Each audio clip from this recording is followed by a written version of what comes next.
নিউজিল্যান্ডের বিপক্ষে ব্যাটিং করতে নেমে শুরুতেই বোলারদের তোপের মুখে পড়ে যায় ভারতীয় ব্যাটসম্যান। ইনিংসের তৃতীয় ওভারেই ভারত হারায় শুভমান গিলকে। এরপর সুবিধা করতে পারেনি রোহিত শর্মা। 17 বলে 15 রান করে ফিরে যান তিনি।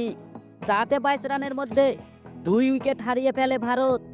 এরপর উইকেটে এসে সুবিধা করতে পারেনি বিরাট কোহলি নিজেও।